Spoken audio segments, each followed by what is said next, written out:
The Love is Blind UK Season 2 couples are back at home, meeting parents, and having disagreements. Let's discuss. Hey y'all, it's Nay. Welcome back to my little corner of YouTube. This video will contain spoilers for Love is Blind UK Season 2, episodes 5 through 8. So if you haven't seen them yet and you do not want spoilers, save this video and come back after you do. I forgot what episodes we was on for a second there. You are about to hear my thoughts on episodes 5 through 8, but of course I want to hear yours, so feel free to drop your thoughts below if you do want to participate in the conversation, and give this video a like before you go. Or you just might end up as delusional as Katisha was. Really quickly, because I forgot to mention this in my first video, if you never watched Love is Blind with me before, we always do a reunion watch party. And so whenever they drop the date of the reunion, which typically is a week after the wedding, so week after next, I always hold a watch party on Discord. So if you are not familiar with Discord, it's free. I'm not asking you to sign up for anything you gotta pay for. If you aren't familiar with Discord, I suggest signing up now. Same name as this name, and I'll also put the link in the description box because it can be a little difficult to navigate. I started off wanting to use the Discord like all the time, but then I was like, I'm really only holding watch parties on it, and right now that's the purpose that it serves. So if you want to watch the reunion with like-minded fans, you know, we could chat while it's going. It's not like a Zoom thing, it's like a chat. So texting while we watch, we get to interact. It's always a vibe. The only way that I wouldn't hold a watch party is if they drop the reunion along with the last episode. So watch party is in the plans. I'll let you know if anything changes, but as of now, save the date for whatever the Wednesday after next is gonna be. Let me look at the calendar because I know I'm a type of person that works off of dates. My guess is that the reunion is gonna be on the 27th, somewhere during that week. So just save the date for on or around the 27th, and I'll be holding a watch party. You could chit chat, we could do the whole thing. It's always a thing. So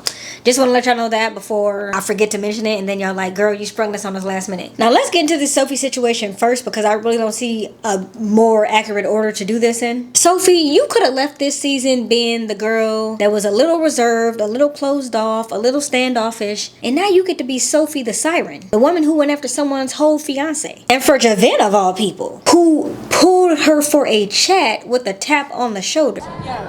Can I pull you real quick? Oh, you can pull me for a chat, of course. Let's go over there. Now look, maybe I am chronically online or I chronically watch reality TV, but we all know what pull you for a chat means. In regular life, that would just mean, oh, I just want to have a conversation with you. Let's just have a chat. But in the reality TV world, pull you for a chat means I'm interested and I want to learn more about you in a romantical type of way. So why would he say he want to pull her for a chat? Why would she be like, yeah, you can have me for a chat? Y'all know what pull me for a chat means on reality TV. Come on, don't do that. And look, from what I can remember, I don't even remember them really having a conversation in the pod. So why are you pulling her for this? Is a brand new chat you having. It's not even a leftover conversation that you're trying to, you know, have closure on. This is a whole brand new conversation. Not saying that y'all didn't talk at all in the pods, but I don't think y'all was talking like that, whether we saw it or not. I mean, Sophie's over here with the vagina comment, you know, doing this to her hair. I can't sit in this dress. Why can't you sit in the dress? Unless everyone wants to see my vagina, Javen. No comment.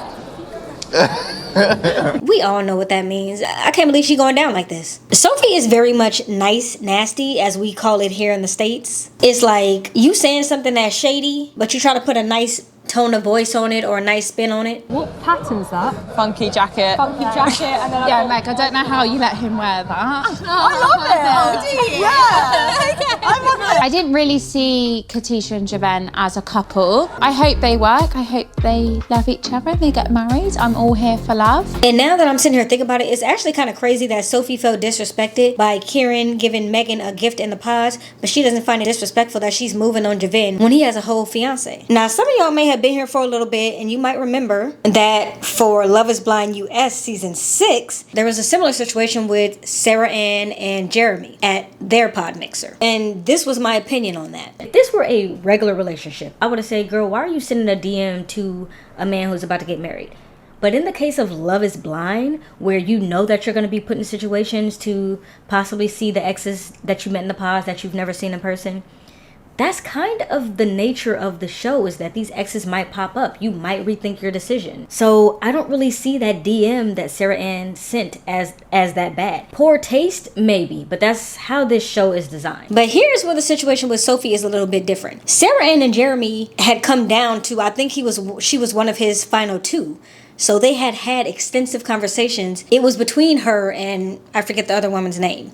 So there was history there. Secondly, Sarah Ann DM'd him right after she left the show. So it was fresh feelings. She was just saying, hey, I really did enjoy our conversations. I'm sad that it didn't go, the other way. The reason that I feel this is a different situation with Sophie is that, again, she did not have that prior connection with Javen. And two, it wasn't like, hey, I was hurt by the fact that, we didn't end up together because I really enjoyed our connection. It was more like, hey, you kind of cute physically outside of these pods. How strong is your relationship? So it's different. So my stance still remains the same on the Sarah Ann situation, and it remains the same here in the Sophie situation. When it comes to photo booth gate, look, that was off cam, so at the end of the day, we're never gonna know, right? Unless somebody comes with some video proof, some receipts, physical receipts, we're just not gonna know. So it really is Megan's word against Javen's word. But here's one thing about the court of public approval. It's gonna pick a side. Innocent until proven guilty, but your past behavior is 100% gonna be weighed against you. And Javen's past behavior is a little sketchy at best. It hasn't been too ethical. Now, he said he went to the photo booth to argue with Sophie. My question is why? Why wouldn't you argue out in the open? Why wouldn't you take the argument outside? Why are you choosing the smallest possible room to argue in? Unless y'all are arguing 2 inches from each other's faces, I'm not really understanding arguing in a photo booth. Curtain open or not. And here's my thing about it. When Javen walked into that mixer after the mixer and he realized that he was the only engaged person there that was by themselves, he should have just walked out, because that's what I would have done.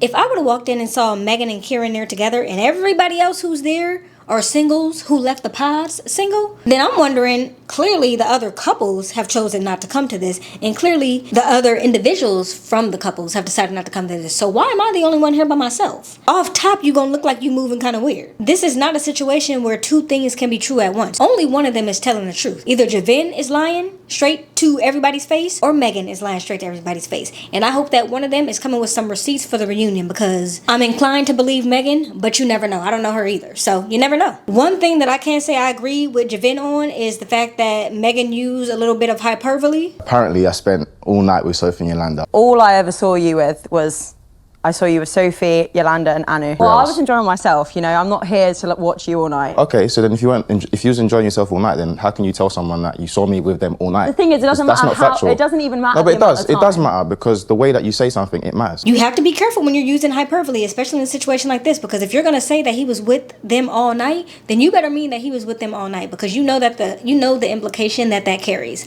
So you got to be careful about that. I will agree with him there. Now, all that being said, Javen, to the front of the class, we would like to have a word. What the hell is this? I definitely want to get married, but I also understand that if it doesn't happen, our journey isn't over. Saying something like this early on leads me to believe that had they made it to the altar, which I had already written down in my notes, I don't think they're gonna make it. Had they made it to the altar, he was already preparing an out. He had already prepped Katisha with, this isn't the end of our story. I do want to get married, that's why I came here. But living together is going to be difficult to navigate. If before the wedding and we decide that we're not ready, then we're both very comfortable in saying it's just not the right time for us. I felt like Katisha was already making excuses for him. And I'm glad that Katisha finally came to her damn senses, because she was out here lost in the sauce. And I really felt like he was also trying to lead her when she was saying, nope, the decision's easy for me. I already made up my mind. He was like, but isn't it hard though? Just talking about general, wedding, marriage, how we feel about all that. Yeah, it's a lot, right? It's a lot to think about.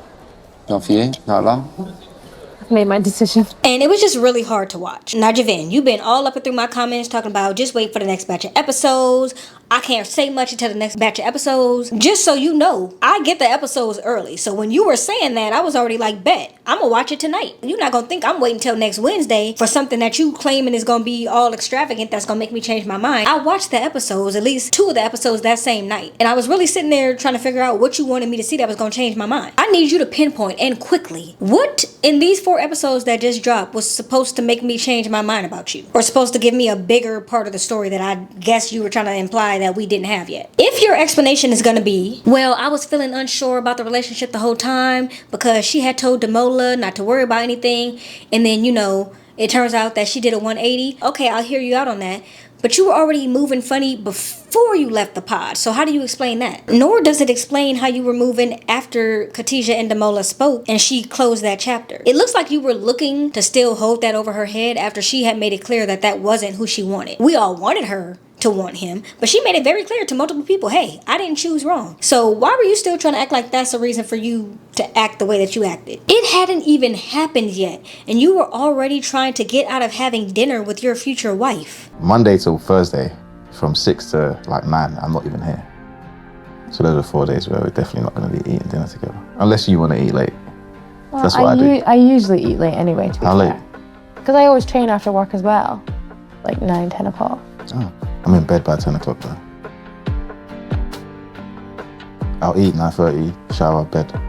That's fine, but I'm just saying I'm going to be here too. So. I know, but Yeah. I'm just letting you know I'm going to be in bed by then because I get up really early. You use eating late as an excuse for why y'all wouldn't be able to eat dinner together. And when she said, that's fine, I'm willing to eat late, you said, well, I ain't even gonna be up. I'm already be in bed. Then why would you say that okay. Moving on. Talking about we need more time. Well, Buki, you had 3 weeks, so I need you to make do. And then the comment that he made to Aanu at the mixer does not surprise me because neither his head nor his heart was in this experiment from jump. And Aanu, you move kind of funny at that mixer too. I'm not even gonna hold you.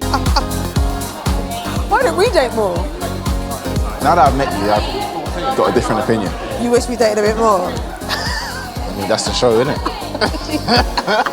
He said that he didn't realize that Katisha was upset after the mixer. And I'm saying he didn't see it because he didn't want to see it. It was very clear that she was upset. I mean, the woman made her dinner plate, put it on the table, didn't eat it, and then went to bed. How could you not see she was upset? Maybe we are all wrong. And when I say we all, I'm including Katisha and Javen's castmates. Because they were all there watching this unfold IRL in real time. And they seem to think the same things that we think. So I'm not going to say that this is just an edit. I'm sorry. I'm not giving you that benefit of the doubt that this is just a bad edit. Until you come with proof that it was all editing, and you going to have a hard time proving that, I just can't see it. And then throwing that little dig at Demola, him and Katisha, being shady Sandra's, poking that little dig at Demola. So, no more Demola chat. It's boring. It is. It's boring. It's boring, you know. Yeah. Because the only thing that man ever did was be more genuine than Javen could be in one finger. Y'all can tell I watched Judge Judy. That's some type of stuff she said. He had also referred to the experiment as a game, I believe, in one of the first batch of episodes. And then he was also saying in this batch of episodes, well, I just want to finish the process. As if it was something for him just to put a check mark next to, I did the thing, okay. Come on. There's a real marriage at the end of this, or did they not explain that to you? Honestly, Javen should have been on a different dating show. Now, one of y'all pointed out that he's going to end up on Perfect Match. I could see that. Perfect Match, Too Hot to Handle, although he might be a little bit aged out of Too Hot to Handle. Usually they're 21-year-olds on that show. But you know what I mean? This was not the show for him. He need to go on a show where he's going to play around a little bit. Because clearly he wants to be on a game show that's also a dating show. Those already exist. Put him on Perfect Match. This show is far too serious for a man like him. I am glad that her and Demola decided to meet and close that chapter. He's too good of a man for her. There was a little part of me that was like, oh, I hope they spin the block. And I'm sure she's maybe thinking that she should have, or maybe she's not. Because maybe she genuinely didn't like Demola, but I don't see how not. I'm happy that Demola stood up for himself, even though Demola didn't want to be there. Judging by that eye roll that he gave when he hugged, she truly, truly does not deserve that man. Shout out to Javen's sister for pushing Katisha when Katisha said, well, we connected over so much, and his sister was like, exactly what then? Because inquiring minds want to know. Obviously, alter prediction for these two, there will be no alter. Oh, Billy and Ashleigh. Okay, I see both sides of this. Billy is army raised and army minded. And when you are the army and you live and breathe the army through and through, of course that's going to trickle into your everyday life. It's not just a job for him, it's who he is, and I understand having that structure in every aspect of his life. I do not blame that man for that. So when it comes to making his bed or even his eating habits, it's not a diet for him, it's a lifestyle. So that is how he lives his everyday life. Him eating rice, minced meat, which I don't really know what that is. UK people, let me know what that is. And broccoli every night, yeah, that's what he does. And I really cannot be more evident than when his mom made them, I guess, what did they say, tea and crumpets or whatever y'all eat over there. I think it's tea and crumpets, but she made him fruit. Clearly, this is his life. It's not just him trying to be difficult. So I really do understand where he's coming from. That being said, I completely see Ashleigh's side as well. She thinks he's too rigid, too strict, and too structured. And compared to her, a flight attendant whose life is always, on the go, you never know what's gonna happen, I can see how that could be off-putting. And if she just wants to eat a piece of damn cake when she gets home, that's her prerogative. You will see a few sweet treats in the basket. We'll just have it in the cupboards for the sake of it. Sorry, babe, I will be having it in the cupboards for the sake of it. Never. And Billy is over here like, well, I can't even have cake in the house because if it's in the house, I'm going to eat it. And that's where you need to learn how to exhibit a little bit of self-control, because just because it's in the house doesn't mean you have to eat it. It's not just your house, it's going to be her house too. And she should be able to have a little snacky snack in her cupboard. He does say he's open to compromise, and both of them are going to have to be willing to compromise. See, now this is a great example of something that's actually a compromise. And they're going to have to, because it can be difficult to change things like this. And also to Ashleigh's point, what does this over overly structured life look like once they have children? Because one thing about kids, they are notorious for saying, yeah, I don't give a damn what you had planned. You're gonna spend the rest of the day trying to get crayon off the walls. And so you just can't be this rigid. Y'all remember that episode of Wife Swap where they had the army people swap with the non-army people, and the army people kids was like super structured, wake up at 4:30 a.m. and they ain't had no freedom? Yeah, those kids were miserable. No kid wants to live like that. Life is not a checklist. I understand having structure in life and being disciplined, but you gotta let your hair down a little bit, Billy. You have to allow for some nuance. So Ashleigh's concerns are very valid. Now, me personally, it'd be very hard for me to be married to someone who eats the same 3 items for dinner every day, because some of y'all might know my biggest love language is acts of service. And one of the way that I show my love is by cooking for the people who I love. And so if I couldn't cook for my husband because he want me to cook the same meal every night, we would have a problem. Man, I'd be in there cooking that broccoli up 50-11 ways every night, just to add a little razzle dazzle to it. Now, where I would have a problem if I were Ashleigh is with what Billy's dad said. What is your title, stewardess? Yeah, cabin crew, flight attendant, yeah. Right, okay. A couple of days before he was getting on the train, yeah, one of his parting words the night before was, I'll be all right as long as there's no air stewardesses on it. I will be fine. If there's air stewardesses on it, I'll be back next week. Because let me find out you were talking shit about my job before you even got on set. I'm sorry, but I really need to know, did a flight attendant roll over his foot with a cart or something? Like, was his ex-wife a flight? I don't know. Like, what? He never really went into details other than, oh, the life is going to be chaotic. Like, what happened to you, Billy? What happened? I mean, if your disdain for flight attendants is known by your father, then that is a disdain. That's not just a, I don't like it. And then Billy said, well, you know, you never know. Logistically, it just might not work out. And again, I don't like that, because to me that sounds like you're already planning for failure. Why are you already planning for this to not work? I don't like when people do that on this show. Does anyone else feel like Billy met Ashleigh's dad really quickly? I mean, granted, everyone has met parents at this point, but I feel like he met her dad like day one off the honeymoon. Now, we know that they could just be editing that meet earlier, but that's not the case here, because when Ashleigh was talking to her dad, she said, well, there's 3 weeks left. So he met them at the top of the experiment. I think they did it because her dad didn't know anything and she was really nervous about it, so she wanted to get it out the way, and it would be better received doing it at 3 weeks than doing it at 2 weeks. So I think that's why. On that note though, Ashleigh, I would like to have a word, because y'all need to stop coming on this show and not telling y'all family anything at all. You are doing a disservice to your family and to your future spouse by not even saying that you're going on a dating show. At least say that. You don't have to say it's Love is Blind, but say something so you just don't pop up on the scene with, you know, this man. I don't know. I feel you gotta say something. Granted, the parents who don't know anything are usually very supportive, but one of these days, one of y'all daddies is gonna crash out and you're gonna have nobody to blame but yourself. I feel like Billy wants to hear Ashleigh say that she'll quit her job right now. And to that, Billy, I say, okay, make sure that you're prepared to pay her salary, because you can't be saying you don't like my job so much that you don't even want me to have it for 6 months if you aren't prepared to sustain my lifestyle while I look for a new job. If you're ready to do that, whatever, fine. I'll lay the job down, but if not, you need to be a little bit more quiet. Lower your tone when you talk to me. As for alter predictions, I feel like Ashleigh's gonna say yes, Billy's gonna say no. On to Cal and Sarover. Love her name. I do worry now that Sarover is setting herself up for heartbreak. You know, this whole thing about her not being Cal's type is a conversation that's still coming up, and it's a conversation that's gonna continue to come up, because it is a big deal. It matters what your type is, and that's why this experiment is such a risk. And then also that's making me change my opinion on this whole thing is that we have input from Cal's family. His mom and his granny, or his nan, I love that they say nan, it's so cute, are both sitting here being like, well, he ain't never even mentioned to us that he wanted to be married. And that same sentiment is mentioned by his brother. I think the relationship's gonna last. My life was on it. I said, no, I know what Cal's like. He's difficult to please. He very much loves his own space and very routine, and if anything breaks that routine, i.e. a relationship or a girl, which they do, because it very much just transforms your life and the way you live, it can adversely affect him, and he'll just be like, yeah, I don't want to be a part of this, let's be done.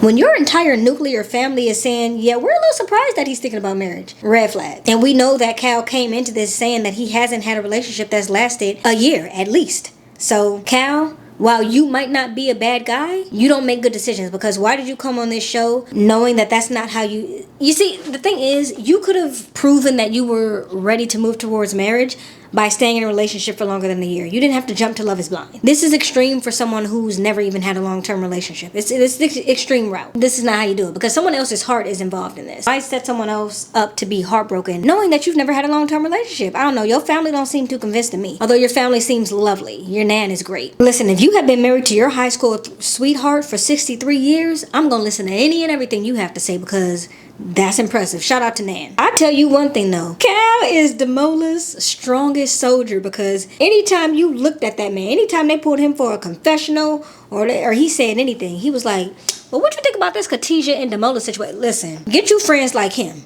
Cause he gonna stick beside you. He gonna stick beside you. Now, Sarover comes from a very strict Indian background. And so she kept saying her mom is really struggling with this whole Love is Blind thing. Now, the way that she was describing her mom, I thought some little, fragile Indian lady was about to walk in. Her mom seems very modern, you know? She's beautiful. Her sister's gorgeous as well. Ooh, Indians are some beautiful people, I tell you that. I was expecting her mom to be like a little reserved Indian lady. That's not what walked through the door. You know, her mom is giving. So I'm a little surprised that her values are so strong. But during that meeting though, Cal did make me side-eyed him again because when his mom was asking, well, what was so different about my daughter that drew you towards her? This man took that literally and said, well, her accent's different. What's so different and unique about Sarover that made you choose my daughter? I've never dated a Southern girl before. I'm going to be honest, I like the posh Southern accent.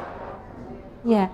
Something new and exciting for me, and then, so, yeah. We're quite similar, but obviously both into fitness. Okay. That's not what she was asking you. What stood out about my daughter that made you want to marry her? I got third and fourth hand embarrassment watching this man answer them questions. And so did Sarover, because she was looking like, boy, this is not the answer you was supposed, this is not what you were supposed to be saying. But I guess they figured it out, girl. I don't know. Alter predictions for these two. Sarover's gonna say yes, Cal's gonna say no. Next, we're gonna move on to Kieran and Megan, our saving grace. They are locked in. They over here brushing each other's teeth, planning a first dance. I don't know that I've ever seen a couple plan a first dance on Love is Blind, but maybe it's because Megan is a dancer, so you know, it's kind of what she does. We finally get to see these liquid hips that Kieran was talking about. Yeah, nice. It's giving syrup. It's not quite molasses, but it ain't a liquid either. For the most part, things are smooth sailing with these two. But Megan does open up about the fact that she saw her mom go through a lot of heartbreak. And Kieran is like, well, I'm not like those men. And to Kieran, I say, it doesn't matter that you're not like those men. I've mentioned this before, but this is my main issue with, I'm gonna say TikTok because I feel like TikTok perpetuates this. This is my main issue. Y'all and we as a society go around throwing around words like love bombing, narcissism, and triggered. Because, contrary to popular belief, triggered is a medical term. And because we have come to use it in everyday life, we have watered down the meaning. A trigger is a PTSD response. It's literally a response to something negative that happened in your life. You don't have to have been to war to experience PTSD. People who have had childhood trauma can experience PTSD. People who have been in abusive relationships can experience PTSD. Being triggered is a PTSD response. Opening herself up emotionally to a man is a trigger for Megan because of how she saw her mom be treated. And of course, how you see your mom be treated is going to affect you because that's your mother. Unless you hate her and y'all don't have a good relationship, if your mom hurts, you're going to hurt. And so yeah, that is triggering for her when she has to feel like she has to open up. And so yeah, she was a little hesitant on saying I love you because I love you leads to your emotions being involved, and she didn't want her emotions to be too involved too soon more than they already were. Look, I've never been on this show. I cannot personally understand how quickly things move, how fast people, you know, can fall in love. People say I love you very quickly on this show, and I'm not going to fault them. I think that you can grow to love someone very fast. I believe that. But I'm also not going to fault Megan for not feeling that way because it is abnormal to fall in love with somebody in 10 days. That's the amount of time that they have in the pods. And you know, Kieran was like, well, I want her to say it before we get married. Okay, but surely you don't want her to say it if she doesn't mean it. She does end up saying it though. And I really do hope that it was in her time and that she didn't feel pressured to say it. These two are 1,000,000,000,000,000% getting married. They're the strongest couple of the season. Excuse me, editor, please roll back last week's tape where I said I hope Bardha and Jed discuss their relationship dynamic expectations before getting engaged. And I just hope that they did have a conversation about this because, listen, I've been saying it for about 11 seasons at this point. I feel like a broken record, but you know, every new season I have new people coming to my channel, so I feel the need to reiterate it. If you are someone who, for example, wants to be a stay-at-home wife and your man doesn't believe in that value and he wants y'all both to work and you agree to compromise and say, okay, I'll work, then that's not a compromise. It's a settlement and you're never going to be happy. Now let's go ahead and review the first scene that we have with them during this batch of episodes. So in previous relationships, were you the driver? Were you wearing the trousers? 100%, yeah. Not that I wouldn't like you to, it's just I'm not built that way. I think Jed is not ready to let go of being the man of the household, but I'm very independent. I like to get things done my way. So yeah, there's gonna have to be room for two. Interesting. What can I say? This shit matters, y'all. It would be very advantageous of you to make sure that you and your future spouse are on the same page about relationship dynamics. Because for me, I'm like, girl, that man wants to spoil you, take care of you, protect you. Yes, immediately yes. But for Bardha, that's not who she is in her heart. And so if you're just not that type of woman, it's gonna be very hard to make that type of relationship work. Now it does sound like maybe she wants that a little bit, but I don't think she's gonna want it on a level that he wants her to want it. But she talks about him, you know, letting her explore her softer side again. And I think that's amazing. It's definitely a process, learning to adjust to, you know, having someone try and take care of me. I didn't know that I needed someone like this to really make me relax, be soft again, be girly and just be loving. And you know, shout out to our friends who keep us grounded. It's just been so easy, so natural. I've heard you say this before, how happy you were. Everything was easy last time, everything was like no arguments, and then it didn't work out. I can't watch that again. I've had these same conversations with friends of mine, going both ways. Me keeping them grounded and holding them accountable, and them doing the same for me. That's a real friend. Now look, Jed's mom is not too convinced that these two are gonna be okay, mainly because they haven't had their first argument yet. And I think that there's a world where that's valid. That's a downside of this experiment. You might go through this for the what? I guess it's like 2 months or something, I don't know, a month, whatever it is. You might go through this for that amount of time, and then you don't have your first argument until 6 months into the relationship. Now you married. Now you gotta get divorced. I want to believe that they're gonna be okay because he let her wax his chest and ain't no going back from that. But time will tell. I do think they're both gonna say yes at the altar though. Before I get out of here, I just want to say Aanu at that mixer, outside of her shenanigans with Javen, she was pretty funny with how she completely blew off Patrick. She absolutely dragged this man from the UK to Timbuktu. Talk about he follows his rectum, knowing damn well that's not what that man said. Oh, Lebanese. Hello. Patrick. Ooh. Your headscarf looks silly as well. It doesn't match your outfit. That one was just very crazy. Why have you got a headscarf on anyway? No, I just thought it'd be a good look for me, so yeah. It doesn't look good, so. Good luck with your screen at rectum. Oh, I was laughing so damn hard. But anyway, let me know what y'all predictions are for the reunion. Well, that too. But let me know your predictions for the weddings. Who y'all think gonna say yes? Who y'all think gonna say no? Do you think anybody's gonna fall out prior to that? Cause it's still time. It's still time for people to fall out. We'll see what happens. Javen, don't get quiet now. And I'll see y'all next week for the weddings. And then likely the following week or the week after that for the reunion watch party on Discord. Like I said, make sure you join ahead of time just so you get familiar with it. Outside of that, I'll see y'all next time. Bye.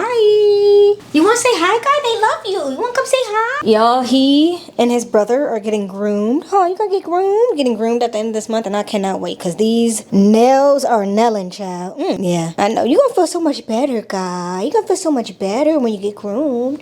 Say hi, YouTube. Oh, say hi. He's like, Mom, please. You want to sit right here with me? You can sit here if you want. I can put you down. It doesn't matter. You can hang out. Okay, you can hang out if you want. You got something in your eye. Let me get it out. I'm gonna have to go get a baby wipe for you. What are you doing? Ooh, Shadow, your nails are sharp, baby. I gotta get you. I can't wait for you to get groomed at the end of this month. Okay, say bye. Ooh, your nails are sharp, guy. You're scratching me all up. I'm sorry. Don't be mad at me. He just flicked me off. Watch party is on the docket. Ooh, I be watching too much People's Court. Or what did I say? You just might end up at, yeah. Ooh, this gonna be loud. Got to get that dust off my mic. Okay, one thing about these rabbits though, child, they know when I'm about to record because they start, ooh, we gotta eat all the hay in the world right now. We gonna get through it though. The hair is hairing, I'll tell you that. When he has a whole fiance. When he has a whole I almost said it again. Girl, child, where was I? I knew that charger wasn't working, child. I think that phone is on -1%. But the court of public approval, girl, Katisha and Javen's classmates. If you've never covered Love with Blind, if you never wake up in Pasadena, nobody asked where we from. Cold-blooded conversation. ADD told me to run. Why he got too many coats? Cali got too many sons. Home with the famous and broken and lonely a bunch.